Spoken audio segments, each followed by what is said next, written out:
Did you catch the latest drama surrounding the She-Hulk actress Tatiana Maslany? In a recent interview, she boldly claimed that sexism is behind the overwhelming popularity of Deadpool over her character. But is there any truth to that? While many fans believe She-Hulk was a pivotal moment in the MCU's decline, could Maslany's dismissal of criticism actually alienate the very audience she needs, with fans divided and voices like the Critical Drinker and Nerdrotic calling out the show for its so-called woke agenda? Kamala Khan is mostly pretty likeable throughout the film, and I think a lot of that comes down to Iman Vellani's performance. You can tell she's having a lot of fun and she's excited just to be there. And yes, it's true. She-Hulk is one of my favorite Marvel characters. I argued that she should have been introduced a long time ago, and it's also true that She-Hulk is the worst thing Disney Marvel has produced. Life is hard for a lot of people out there, and it's been that way for a long time, and just for people to walk out of that movie theater feeling like they just had the best 2 hours of their entire life, something that is like unexpectedly moving, but still retains all that audacity and you know, sort of wild subversion that you come to expect with this character in this world. Like I've been reading scripts, it's like they love describing women as like badass, strong, like, and they're always like coming into a room and like they know everything, and it's like, oh, that's a strong woman. It's like, I don't want to watch that. I'm not like that. Like, I love complicated women, and I want to play evil women, and you know, that messiness is like, that's what I feel like I try to bring that into Catherine, because she's not always right all the time. You know? Also, when you're watching a project, you want to feel like the characters are representatives that you're seeing of yourself on screen are relatable or attainable. And sometimes when you're constantly walking and there's cars blowing up in the background and things like that, it's cool and it's awesome. It looks like beautiful, but I don't know anything about her.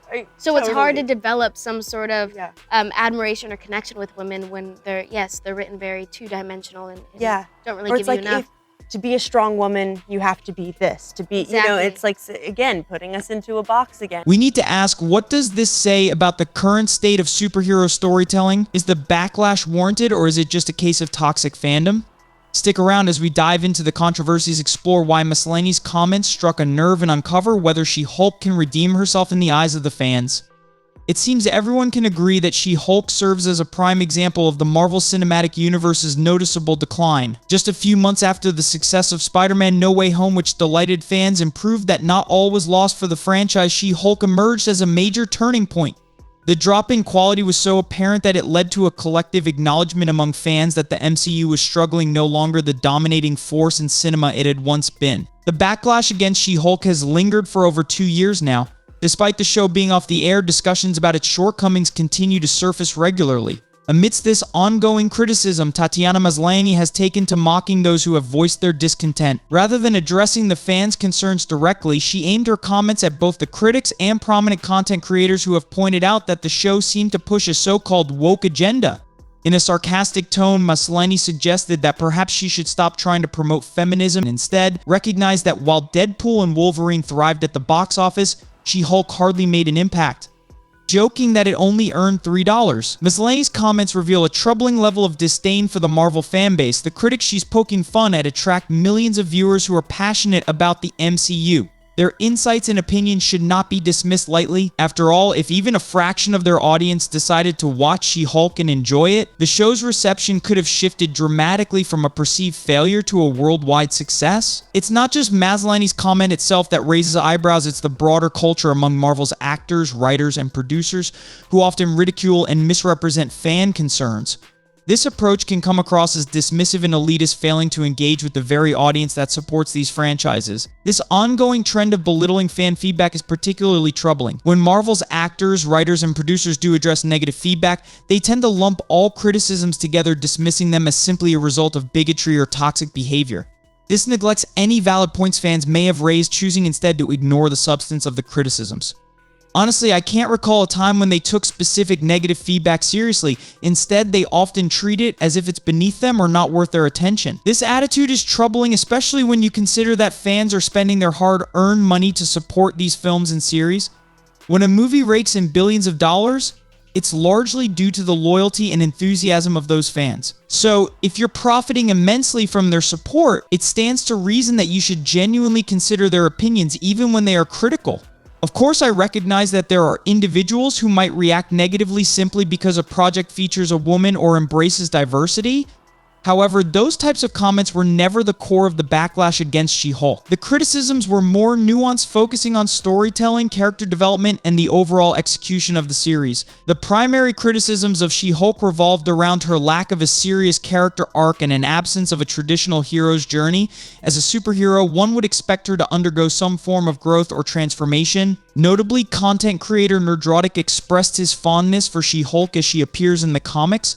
Therefore, it seems that sticking closer to the original hero's journey found in the comics could have satisfied those so-called toxic fans and potentially turned the series into a hit. Another significant complaint involved the subpar CGI and the cringe-worthy jokes peppered throughout the show. The creators also seem to imply that criticism of the strong female character trope equated to sexism, despite the fact that many well-known female actors have voiced similar frustrations about how this trope can be perceived as dull, uninspired, and even demeaning to women. This sentiment doesn't imply that fans don't want to see strong female characters, quite the opposite. We have all celebrated strong female figures on screen like Black Widow and the characters in Kill Bill.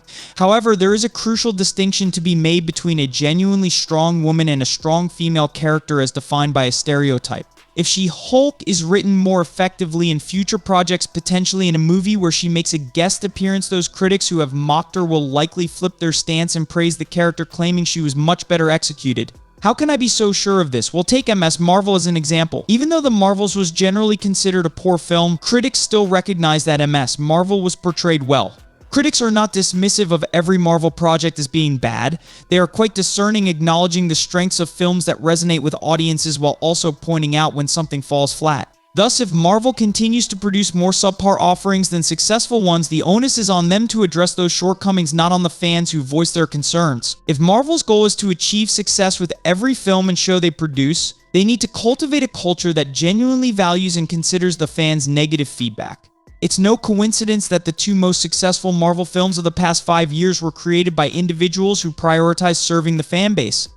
For instance, Tom Holland has openly discussed how he rejected several script proposals for Spider-Man 4 because he felt they wouldn't resonate with fans. This indicates that he takes fan criticism seriously and does not view all dissenting opinions as toxic. He genuinely values their perspectives and wants to provide content that fans will enjoy. Similarly, Ryan Reynolds has expressed a comparable commitment to fan service in his work on Deadpool and Wolverine. The contrast between the successful films and the less popular projects illustrates a clear distinction in the approach taken during their development. The successful movies foster an environment focused on meeting fan expectations, while those that struggle often disregard fan input. Marvel needs to improve because with strong writing, She-Hulk could become a character with real potential. Tatiana Maslany has demonstrated her talent in shows like Orphan Black. So if she's given a solid script and meaningful character development, she could shine in this role. I would also urge Tatiana Maslany to take fan feedback more seriously. While it's wise to ignore overly extreme criticisms, it's important to pay attention to thoughtful, well-meaning feedback. Fans simply want to enjoy quality films and series. What are your thoughts on this issue? Share your opinions in the comments section below. If you enjoyed the video, please give it a thumbs up and subscribe to the channel.